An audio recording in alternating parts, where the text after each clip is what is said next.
রাজধানীর এভারকেয়ার হাসপাতালে দেশি বিদেশি চিকিৎসকদের নিবিড় পর্যবেক্ষণে আছেন বিএনপি চেয়ারপারসন সাবেক প্রধানমন্ত্রী বেগম খালেদা জিয়া। তার চিকিৎসার জন্য আজ ঢাকায় আসছে চীন ও যুক্তরাজ্যের বিশেষজ্ঞ দল। এসব তথ্য জানিয়েছেন তার ব্যক্তিগত চিকিৎসক ও বিএনপি নেতা এজেডএম জাহিদ হোসেন। মঙ্গলবার তিনি জানান, চিকিৎসা গ্রহণ করতে পারছেন বেগম খালেদা জিয়া। দেশবাসীর দোয়ায় তিনি সুস্থ হয়ে উঠবেন বলেও আশা করেন তিনি। বেগম জিয়ার অবস্থা নিয়ে কোনো মাধ্যমে গুজব না ছড়ানোর অনুরোধ জানান তিনি। এই দফায় 23শে নভেম্বর হাসপাতালে ভর্তি করা হয় বেগম খালেদা জিয়াকে। 27শে নভেম্বর থেকে তাকে রাখা হয়েছে নিবিড় পর্যবেক্ষণ কেন্দ্রে। তার খবর জানতে প্রতিদিন হাসপাতালে ছুটে যাচ্ছেন বিএনপি নেতাকর্মীরা। হাসপাতালের পাশে গিয়ে ভিড় করছেন নেতাকর্মী থেকে শুরু করে শুভাকাঙ্ক্ষীরা। দেশ বিদেশে তার সুস্থতা কামনায় চলছে দোয়া ও মিলাদ মাহফিল।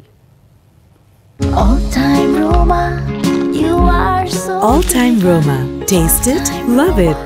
বেগম খালেদা জিয়ার আরও খবর জানাতে বসুন্ধরার এভারকেয়ার হাসপাতাল এলাকা থেকে যুক্ত হচ্ছেন আরিফুল ইসলাম।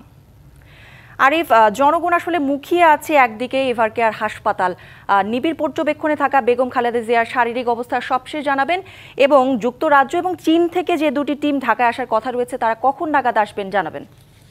নিশ্চয়ই করি। যুক্তরাজ্য থেকে যে চিকিৎসক বিশেষজ্ঞরা আসার কথা, সেটা কিন্তু সকালে আমরা জানতে পেরেছিলাম যে সকাল নাগাদ আসতে পারেন, কিন্তু এখনো পর্যন্ত সেই যুক্তরাজ্যের যে মেডিকেল প্রতিনিধি বা চিকিৎসক প্রতিনিধি তারা কিন্তু এখনো পৌঁছায়নি। এমনকি আমরা যতটুকু বিশ্বস্ত সূত্রে জানতে পেরেছি যে তারা দুপুর নাগাদ, মানে বেলা 12টার নাগাদ তারা এই এভারকেয়ার হাসপাতালে এসে পৌঁছাবেন, সেই বিষয়টা কিন্তু আমরা জানতে পেরেছি। এছাড়াও চীনের যে প্রতিনিধি দল রয়েছে, বিশেষজ্ঞ প্রতিনিধি দল, সেই চীন থেকে আসা তারা কিন্তু সন্ধ্যার পরে আসার কথা রয়েছে। এই যে যুক্তরাজ্য এবং কি চীন থেকে আসা বিশেষজ্ঞদের একত্র হয়ে রিপোর্টের মাধ্যমে আসলে সবশেষ আসলে কি পরিস্থিতি দাঁড়ায় বেগম খালেদা জিয়ার শারীরিক অবস্থা, সেই বিষয়টা নিশ্চিতের মাধ্যমেই মূলত আসলে তার শারীরিক অবস্থা বিবেচনা করেই পরবর্তীতে হয়তো বা সিদ্ধান্ত নেওয়া হতে পারে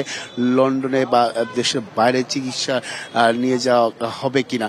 তো সেটার জন্য অবশ্যই অপেক্ষা করতে হবে। আর শারীরিক অবস্থা যদি আমি বলতে চাই, তাহলে আমরা যতটুকু জানতে পেরেছি যে ডায়ালিসিস চলছে এবং কি তিনি চিকিৎসা নিতে পারছেন, এটি একটি বিষয়।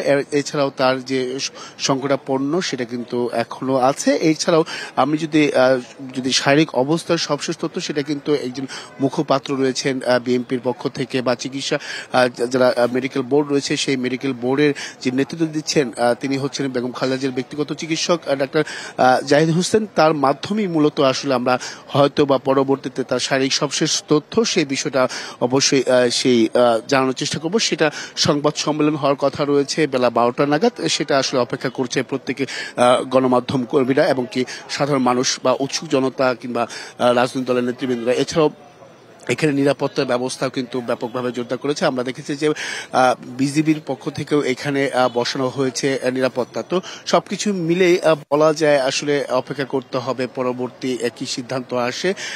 এই ছিল এখান থেকে করি সবশেষ। আরিফ, ধন্যবাদ আপনাকে।